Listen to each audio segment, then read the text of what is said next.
Kaleshwaram project దానిలో Medigadda barrage 100 కాంపోనెంట్లలో అదొక చిన్న కాంపోనెంట్.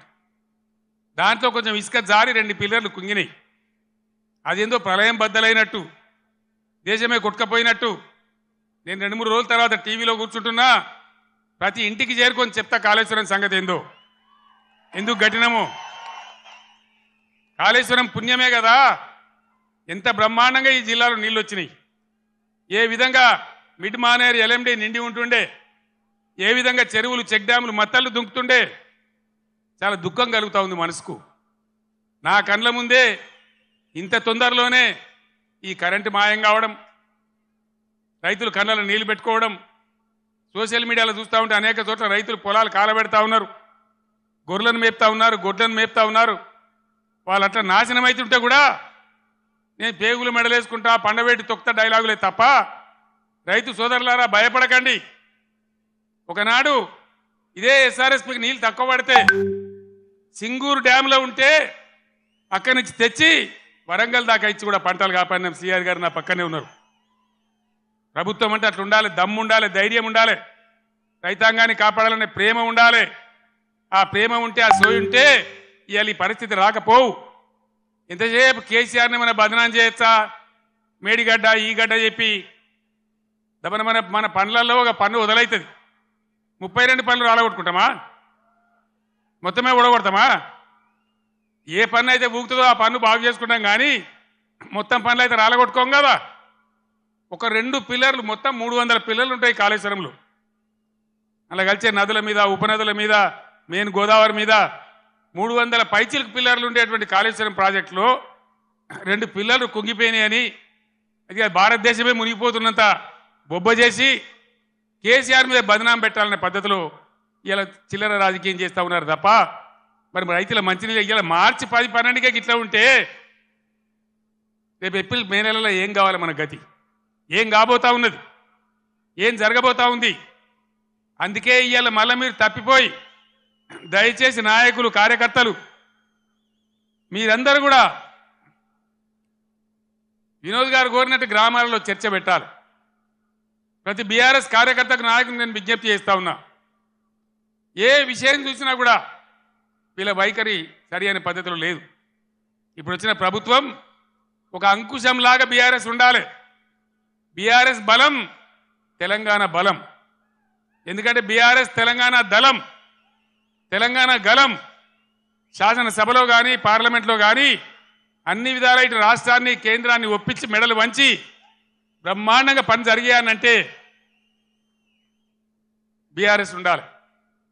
నేను మా ఎమ్మెల్యేలు వస్తే నేను చెప్పిన వాళ్ళు గెలిచిండ్రా 3 నెలల దాకా వాళ్ళని పనిచేయనండి, 4 నెలల దాకా వాళ్ళ వ్యవహారం ఏదో చూద్దాం, మన మీద వాళ్ళకి అధికారం వచ్చిందని ఈర్ష్యపడ్డట్టు అక్కస్తో ఉండొద్దు, మనం వదిలిపెడదాం వాళ్ళను, 4 నెలల తర్వాత కార్యాచరణ మొదలు పెడదామని అన్నాం.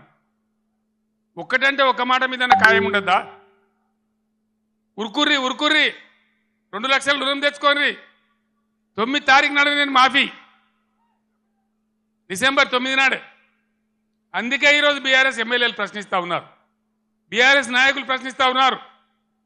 మీ అందరు నేను కోరేది ఒకటే, తెలంగాణ బలంగా ఉండాలంటే బీఆర్ఎస్ బలంగా ఉండాలి, ప్రశ్నించేవాడు ఉండాలి.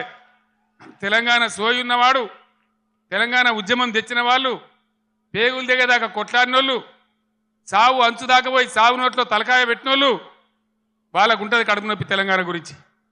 కాబట్టి నేను తెలంగాణ యావత్ ప్రజానీకాన్ని కోరుతా ఉన్నా, నా మాటల్ని మీరు దయచేసి ఆలోచన చేయండి. ఈరోజు ప్రభుత్వం నడిపే విధానం చూడండి, మేము ఉన్నప్పుడు ఎంత గౌరవంగా నడిపినామో చూడండి, ఎన్ని రకాల స్కీములు తెచ్చి ప్రజల్ని ఎట్లా కడుపులో పెట్టుకున్నామో చూడండి. ఇలా చేనేత కార్మికులు బతుకమ్మ చీరలను తెచ్చినాం, తమాషకు తేలే, చెక్కిలి గింతల కోసం తేలే. నేను అన్నాడు ఉద్యమంలో నేను ప్రొఫెసర్ జయశంకర్ సిరిసిల్ల నుంచి పోతుంటే మధ్యరాత్రి పూట గోదల మీద కార్ లైట్లు కనబడతా ఉన్నాయి, ఆత్మహత్యలు చేసుకోవద్దు, సావు సమస్యలకు పరిష్కారం కాదు అని. అవి చూసి మేము కళ్ళలో నీళ్లు పెట్టుకొని ఏడ్చినాం.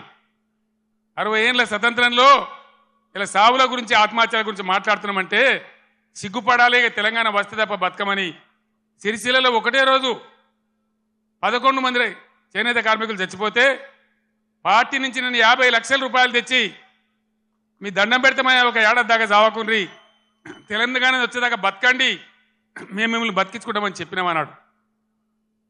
దాన్ని దృష్టిలో పెట్టుకొని విద్యార్థులు వేసుకునే యూనిఫామ్లు కావచ్చు, పేద వర్గాల మహిళల కోసం పండగకు కొనుక్కొని వాళ్ళ కోసం బతుకమ్మ చీరలు కావచ్చు, పథకం తెచ్చి వాళ్ళకి ఇచ్చినాం. చేనేత మిత్రులు లాంటి ఎన్నో కార్యక్రమాలు పెట్టినాం.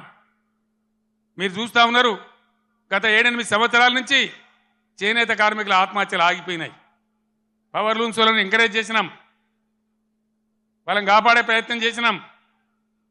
ఏం చేసినా ప్రజలను దృష్టిలో పెట్టుకొని, పేద వర్గాలను దృష్టిలో పెట్టుకొని, రైతులను పెట్టుకొని చేసినాం.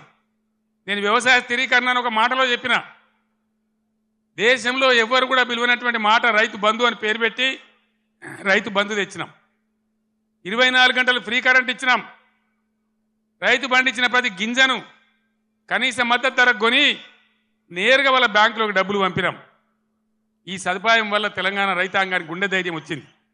ఇక నిలబడగలుగుతాం అనుకున్నారు, కానీ 3 నెలలనే ఇంత మార్పు జరిగితే, పంటలు ఎండబెట్టే పరిస్థితి వస్తే నా కళ్ళల్లో కూడా నీళ్ళు వస్తూ ఉన్నాయి. ఏం అన్యాయం, ఏం గరి. ఆనాడు సమైక్య పాలకులను ఇచ్చినాం, ఇప్పుడు అంతకంటే కూడా భయంకరంగా తయారైందని. నేను చేనేత కార్మికులు కూడా మనవి చేస్తా ఉన్నా, మీరు మళ్ళీ బతకాలంటే మీ తరఫున కొట్లాటోళ్ళు అసెంబ్లీలో ఉన్నారు, పార్లమెంట్లో కూడా ఉండే అవసరం ఉంటుంది. ఇటు రాష్ట్రాన్ని అటు కేంద్రాన్ని నిలదీసి ఖచ్చితంగా చేనేత కార్మికులు కూడా దయచేసి ఇలా ఆలోచన చేయాలి.